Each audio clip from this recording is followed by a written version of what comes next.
Bakery जैसे खस्ता खारी क्या आपने कभी घर पे इस तरीके से ट्राई किया है? उड़द दाल से बनी ये खारी इतनी ज़्यादा क्रिस्पी कुरकुरी और साथ में कई परतों वाली बन करके तैयार होती है कि आप बेकरी से लाना भूल जाएंगे और घर पे ही इसे बहुत ही सस्ते में बना करके ढेर सारा रख लेंगे और कई महीने तक की ख़राब भी नहीं होंगे। तो चलिए फटाफट से बनाते हैं। हेलो दोस्तों, मैं पूजा, मेरे चैनल पूजा होम किचन में आप सभी का बहुत बहुत स्वागत है। वीडियो पसंद आए तो चैनल को लाइक शेयर और सब्सक्राइब जरूर करें। दाल लिया है, 1 कप उड़द दाल को हमने पूरी रात भिगो करके रख दिया था। ये अच्छी तरीके से फूल चुका है। अभी इसमें जितना भी पानी था उसको हमने निकाल लिया है। 1 आध चम्मच इसमें पानी छोड़ दिया है इसे पीसने के लिए। यहाँ पे देखिए, इसको सबसे पहले हम लेते हैं मिक्सी का जार। यहाँ पे छोटा या बड़ा कोई भी जार लेते हैं और जितना भी बनाना हो इस हिसाब की क्वांटिटी आप इसकी रख सकते हैं।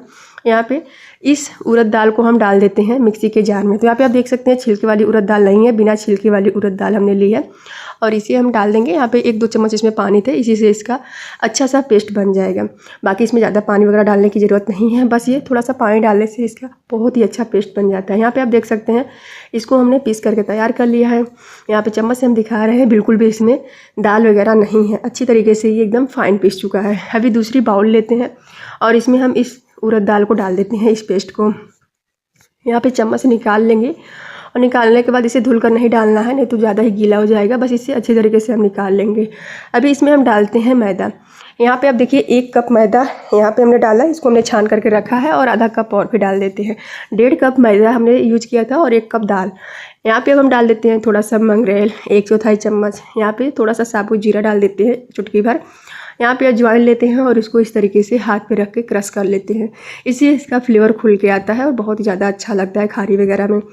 यहाँ पे अब इसमें हम डाल देते हैं स्वाद अनुसार नमक। यहाँ पे सादा हमने नमक डाला है और यहाँ पे मोयंग के लिए हम थोड़ा सा तेल डाल देते हैं। बाकी इसमें पानी वगैरह बिल्कुल भी डालने की ज़रूरत नहीं है, 1 आध बूंद भी नहीं डालनी है।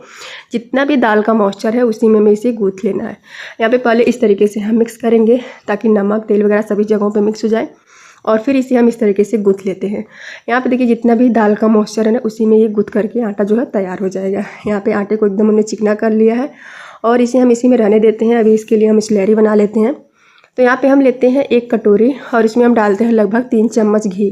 घी को यहाँ पे हमने मेल्ट नहीं किया, आप यहाँ तो मेल्ट भी कर सकते हैं लेकिन ऐसे ही बन जाता है। तो 3 चम्मच घी में हमने 2 चम्मच मैदा डाल दिया है और मैदे को इस तरीके से चम्मच से घोल लेते हैं और इसकी स्लैरी बना करके हम तैयार कर लेते हैं।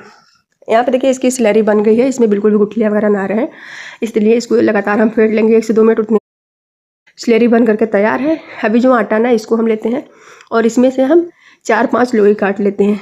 पहले इस तरीके से हम लोइयों को इस तरीके से काट लेंगे। यहाँ पे आप देख सकते हैं 5 लोई हमने काटी है और फिर इसको इस तरीके से गोल गोल करेंगे और इसके पेड़े बना करके पहले हम रख देते हैं। सभी लोइयों को पहले हम इस तरीके से कर लेंगे, उसके बाद इसकी हम बनाएंगे रोटी।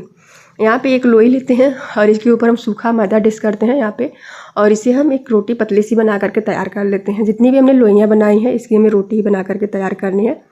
यहाँ पे देखिए इतनी बड़ी हमें रोटी बनानी है और रोटी की साइज़ सभी की बराबर होनी चाहिए और यहाँ पे बिल्कुल भी इसे मोटा नहीं करना है, पतला सा भी बना करके तैयार कर लेना है। यहाँ पे 1 को हमने बना लिया है, इसी तरीके से हमें पूरे को बना लिया है। अभी क्या करेंगे, 1 रोटी लेते हैं, इसके ऊपर हम इस स्लैरी को हम इस तरीके से डालेंगे और इसे इस तरीके से हम घोल लेते हैं।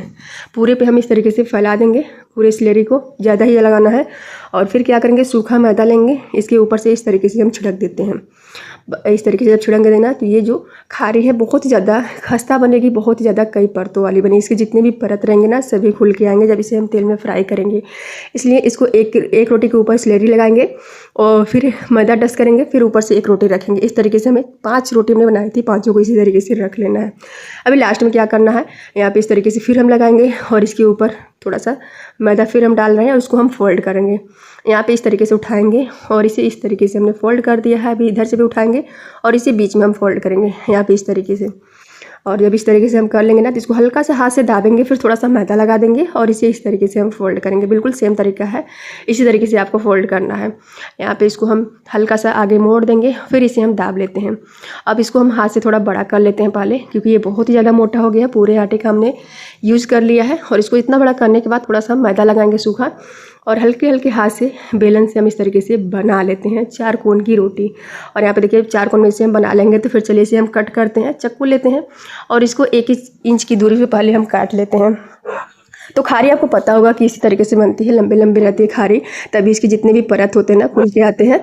यहाँ पे हमने इसको लगभग 1-1 इंच की दूरी पे पहले लंबे लंबे काटा और फिर इसको लगभग 3 से 4 इंच की दूरी पर इस तरीके से हम काट लेते हैं। इसमें 4 पीसेस हम करेंगे और यहाँ पे इस तरीके से हमने काट लिया है।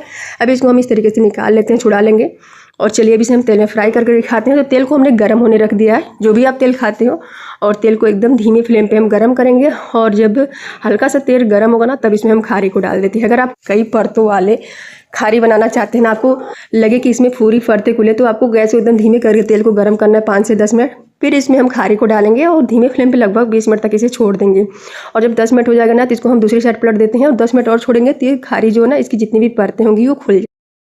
यहाँ पे आप देख सकते हैं हमने दाल वाली खारी बनाई है ना, फिर भी इसके परतें जो एक एक परतें अलग अलग दिख रही हैं, अलग अलग खुल गई हैं।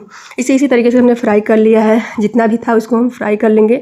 और यहाँ पे बहुत ही खस्ता खारी बन करके तैयार हुई है। आपको देखने में लग ही रहा होगा कि इसकी एक एक परतें जो है अलग अलग हैं और इसको इस तरीके से हम हाथ से तोड़ करके दिखाते हैं। तो यहाँ पे